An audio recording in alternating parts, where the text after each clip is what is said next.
taxes. Thank you very much. We're going to talk about taxes. That's right.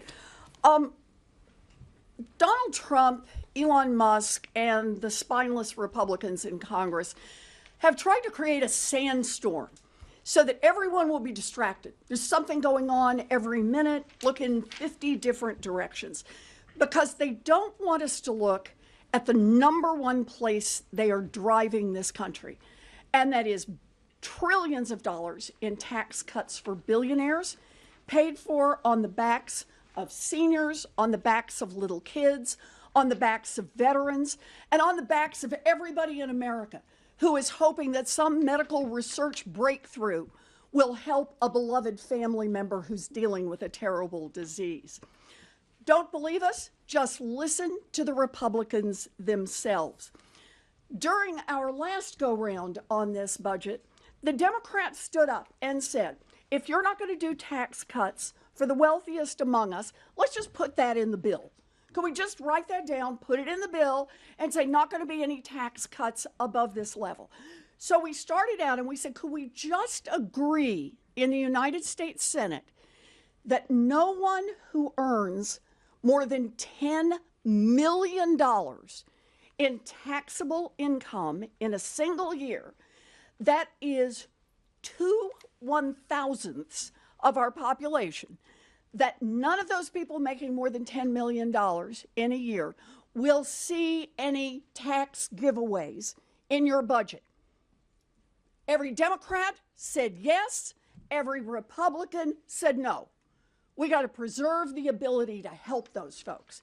So we said, okay, if $10 million is too low for you, those people are just too close to poverty to be able to promise they're not going to get any tax giveaways, how about $100 million in annual income? Once again, every Democrat said, yeah, let's put the cap there, and every single Republican voted no. So we said, okay, we get it. How about $500 million? If your income in a single year is $500 million or more, would you at least agree that those folks will not get a tax giveaway in the Republican budget? And every single Republican said, nope, got to preserve the opportunity to hand out those tax breaks for people making more than $500 million a year. So we decided to cap it off with a full billion. A full $1 billion in taxable incomes. Could we just agree as a United States Senate that anybody making $1 billion a year in taxable income will not get a big tax cut from the Republicans? And not one single Republican supported that. Every one of them said, nope, got to preserve the opportunity for tax giveaways for our billionaire friends. After all, let's remember, Donald Trump promised his, remember the word, rich as hell donors, that he was going to deliver on those tax giveaways. He's got his co-president Elon Musk in there, helping him right now grease the skids on that with all these cuts in the federal budget elsewhere. And that is where we stand. It's that families lose and billionaires win. Now, here's the trick in the game. They created a sandstorm hoping that we will be talking about 50 other things while they try to advance this budget over the next 36 hours. There's lots going on. There's tariffs, there's invading Greenland. Who knows what Donald Trump has done just while we've been standing up here. Why do that? Because the Republican approach is deeply unpopular. Not just unpopular with Democrats.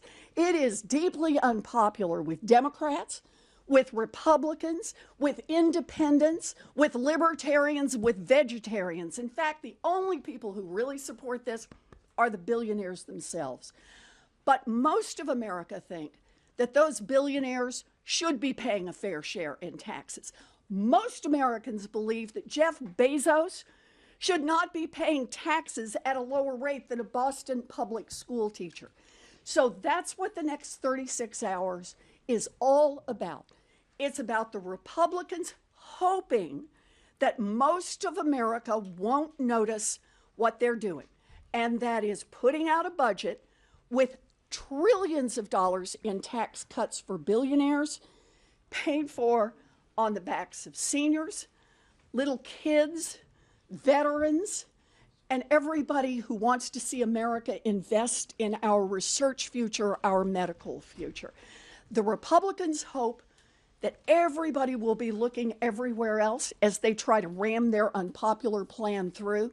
The job of the Democrats over the next 36 hours is to hold the Republicans' feet to the fire, force them to tell the truth about what they want to do to the American economy and what they believe fairness is, and that is a country that works for a handful of billionaires and lets everybody else eat dirt. The Democrats are in this fight all the way. We're ready to go. Ready to go. Thank you. Great. Senator Blumenthal on veterans. Veterans and national security. I'm going to